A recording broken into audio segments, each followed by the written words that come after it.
Hello friends, कैसे हो आप सब। उम्मीद करती हूँ कि आप सब लोग बहुत अच्छे होंगे। अन्नपूर्णा दिव्य चैनल में एक बार फिर से मैं दिव्या आप लोग का बहुत बहुत स्वागत करती हूँ।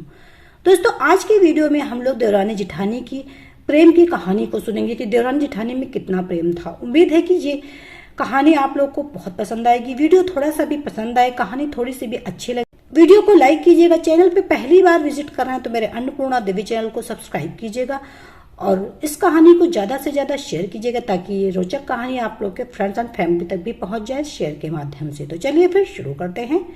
शारदा दीदी का भरा पूरा परिवार था। पति कमलनाथ, दो बेटे राहुल और रोहित, एक बहू यानी राहुल की पत्नी श्रेया, दो बेटियां शिखा और सुप्रिया, दो दामाद, एक ननद नंदोई, दोनों बेटे, एक एक बच्चे चिंकू और पिंकी। ये तो बेटियां शादीशुदा थी मगर ज्यादातर अपने बच्चों के साथ मायके में ही पड़ी रहती। शारदा देवी की ननद यानी कि प्रमिला बुआ भी इसी घर में अपने पति के साथ रहती थी। प्रमिला बुआ अपने कट स्वभाव की वजह से ज्यादा दिन ससुराल में टिक नहीं पाई। विवाह के 6 महीने पश्चात ही ससुराल वालों से लड़ झगड़ कर वो अपने पति के साथ भाई के घर आ धमकी। कमलनाथ जी अपनी इकलौती बहन पे जान छिड़कते थे, अतः कुछ बोल नहीं पाए। बस तब से प्रमिला बुआ और मनोज फूफा जी इसी घर के सदस्य बन गए। हालांकि उनकी कोई संतान नहीं थी तो अपनी ममता भाई भाभी के बच्चों पे ही लुटाती थी। प्रमिला बुआ और घर की दोनों बेटियां सारा दिन घर में पड़ी बस बेचारी बहू श्रेया पर हुक्म चलाती रहती। इनकी कुछ ना कुछ फरमाइश लगी ही रहती। श्रेया कभी कभी थक कर झल्ला जाती मगर कहे भी तो किसको। शादी के बाद तुम्हें किसी चीज की कमी नहीं होगी कहकर नौकरी छुड़वा दी। पति बहनों के बारे में कुछ सुन नहीं सकता था और सास तो सब कुछ देखकर भी चुप रहती थी। इसी बीच घर के छोटे बेटे की शादी की बात चली। श्रेया बस ये मना रही थी कि कम से कम देवरानी अच्छी मिल जाए। खैर रोहित की शादी हुई। घर की छोटी बहू बनकर सौम्या घर में आ गई। अब तो दोनों बेटियां सारा दिन सौम्या के आगे पीछे टोलती फिरती। शिखा, सुप्रिया और प्रमिला बुआ मिलकर श्रेया के खिलाफ सौम्या के कान भरने लगी। मगर सौम्या एक समझदार लड़की थी। वो किसी की कहा सुनी बात आने वालों में से नहीं थी। उसने देखा था कि श्रेया सारा दिन घर के कामों में लगी रहती, एक मिनट आराम नहीं मिलता था उसे। ऊपर से दोनों दीदियां और बुआ जी हमेशा श्रेया को नीचा दिखाते रहते। एक महीना बीतते बीतते सौम्या और श्रेया की अच्छी दोस्ती हो गई। दोनों मिलकर सारे काम खुशी से निपटा लेती, फिर बातें करती या नई नई चीजें इंटरनेट से सीखती। घर की बेटियां और बुआ जी से बहुओं की ये खुशी बर्दाश्त न होती। वो तीनों प्रयास करती रहती कि इन्हें कैसे परेशान करे। एक बार सौम्या ने श्रेया से पूछ ही लिया, दीदी आप इन लोगों की बातों का कोई जवाब क्यों नहीं देती? कितना परेशान करती हैं ये लोग हमें, खासकर आपको। इस पर श्रेया बोली, कहे भी तो किसको, मुंह भी खोला तो घर में क्लेश मच जाएगा। तुम्हारे भैया और देवर जी दोनों ही अपने बहनों के बारे में एक शब्द नहीं सुन सकते और माँ जी ने तो आंखों पे पट्टी बांध रखी है। वैसे भी उस टीम खिलाड़ी में 6 हैं और हम 2। सौम्या ने कुछ सोचते हुए क्या तो फिर अब मचने देते हैं क्लेश। क्या मतलब? चकित होकर बोली। सौम्या आंख मारते हुए बोली, मतलब ये दीदी कि अगर हम दिमाग लगाएं तो 1 और 1 11 भी हो सकते हैं। और कैसे करना वो आप मुझ पे छोड़ दो, बस आप वही करना जैसा मैं कहूँ। रात को सौम्या ने अपने मायके में बात करके छोटे भाई को कुछ समझाया और सोने चली गई। सुबह तड़के ही उठकर उसने बाथरूम में साबुन का पानी फैला दिया। सबसे पहले नहाने श्रेया ही जाती थी। उसने श्रेया के कान में धीरे से कुछ बताया। श्रेया की तो हंसी ही निकल आई। बाथरूम में जाकर श्रेया ने जोर से बाल्टी जमीन पे पटकी और जमीन पर बैठ गई। फिर चिल्लाई, हाय माँ मर गई, अरे कोई मदद करो, उठाओ मुझे। अपने कमरे में बैठे चाय का इंतजार करे सभी लोग चीख सुनते ही भागे आए। देखा तो श्रेया बाथरूम में पैर पकड़े बैठी चिल्ला रही। उधर श्रेया चीखे जा रही थी, हाय मेरा पैर टूट गया। सौम्या तो श्रेया की एक्टिंग की कायल हो। सबने डॉक्टर को फोन करने को कहा ही था कि उसी वक्त सौम्या का छोटा भाई भी पहुंच गया जो कि MBBS की पढ़ाई कर रहा था। उसे तो सौम्या ने रात को ही सब समझा दिया था। वो आते ही बोला, अरे मैं भी आधा डॉक्टर बन चुका हूँ, इतना तो मैं ही चेक कर लूंगा।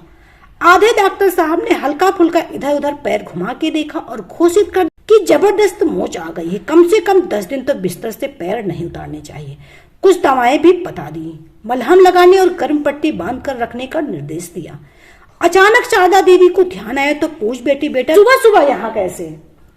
खबर भी नहीं दी कि तुम आने वाले हो। सौम्या बीच में ही बोल उठी, माँ जी वो हमारी दादी की तबीयत कुछ ठीक नहीं है, बहुत दिनों से याद कर रही थी।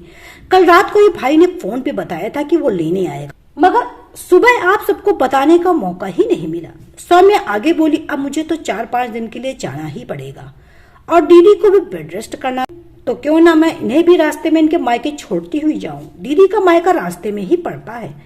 शारदा देवी दोनों नंदो और बुआ जी को तो मानो सांप सूंघ गया। अब बहू के भाई के सामने मना भी नहीं कर पा रही थी और दिमाग में ये भी चल रहा था कि दोनों बहुएं चली गई तो घर का काम कौन करेगा। इतने में ससुर जी यानी कि कमलनाथ जी ने बोल दिया, हाँ हाँ बिल्कुल बहू, तुम दोनों जाओ, कुछ दिन मायके में रहकर बड़ी बहू को भी आराम मिल जाएगा। बहुत अच्छा विचार है। सौम्या और श्रेया की आंखों में चमक आ गई, मगर घर के काम प्रमिला बुआ बोली, अरे दोनों बेटियां हैं, ये कर लेंगी मिलकर, आखिर ये भी तो यहीं रहती हैं, इनका अपना घर है ना, क्यों बिटिया। कमलनाथ जी बड़ी बेटी की ओर देख कर बोले। दोनों सकपका और अनमने ढंग से सर हाँ में हिला दिया। कमलनाथ जी की चालाकी देखकर दोनों बहुओं की हंसी छूट गई। वो भी अपनी बेटियों के ससुराल छोड़े मायके में बैठे रहने की आदत से दुखी रहते थे। बहुएं तो चली गई, अब दोनों बेटियों की शामत आ गई। शारदा देवी और बुआ जी तो बुजुर्ग थी, मगर ज्यादा काम नहीं कर पाती थी। शिखा और सुप्रिया पर ही था, पर दो आफत उसके शैतान बच्चे, जिनके अलग अलग नखरे चलते रहते।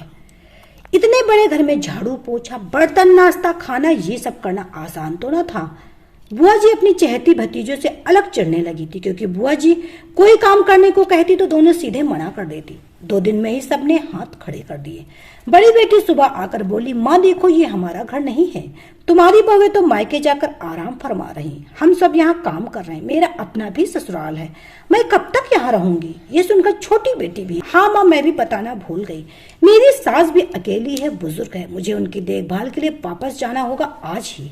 शारदा देवी और बुआ जी सब समझ गए, मगर बोले भी क्या, परवरिश तो उन्हीं की थी। इतने में कमलनाथ जी बोले, वाह बेटा, आज तक तो तुम दोनों को कभी याद नहीं आया कि तुम्हारा एक ससुराल भी है।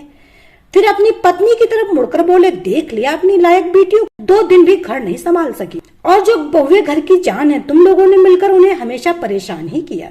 इतने में दोनों बहुओं ने खिलखिलाते हुए घर में प्रवेश किया।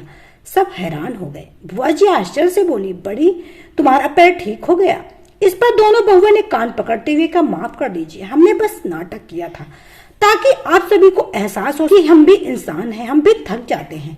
मगर जैसे ही कल रात पापा जी ने फोन करके बताया कि हमारे पीछे घर की क्या हालत है, हम खुद को वापस आने से रोक नहीं पाए। दोनों बेटियां शर्मिंदा सिर झुकाए खड़ी थी। बुआ जी और सासू माँ भी चुप थी। कमलनाथ जी बोले, अच्छा तो ये देवरानी जेठानी की मिली भगत थी। भाई तुम दोनों ने क्या खूब उल्लू बुलाया अपनी सास नंदो और बुआ जी को, मुझे तो बड़ा मजा आया। इस बात पर दोनों बहुएं हंसकर बोली, हाँ पापा जी, एक और एक मिलकर 11 बन जाए तो कुछ भी हो सकता है। तो दोस्तों, ये देवरानी जेठानी की प्रेम की कहानी आप लोग को कैसी लगी? उम्मीद है कि जरूर पसंद आई होगी। वीडियो थोड़ा सा भी पसंद आए तो वीडियो को लाइक शेयर कीजिएगा। चैनल में पहली बार आए तो अन्नपूर्णा देवी चैनल को सब्सक्राइब कीजिएगा। तो मिलते हैं एक नई कहानी में नए वीडियो के साथ, तब तक के लिए bye bye. Subscribe now and press the bell icon. Never miss an update.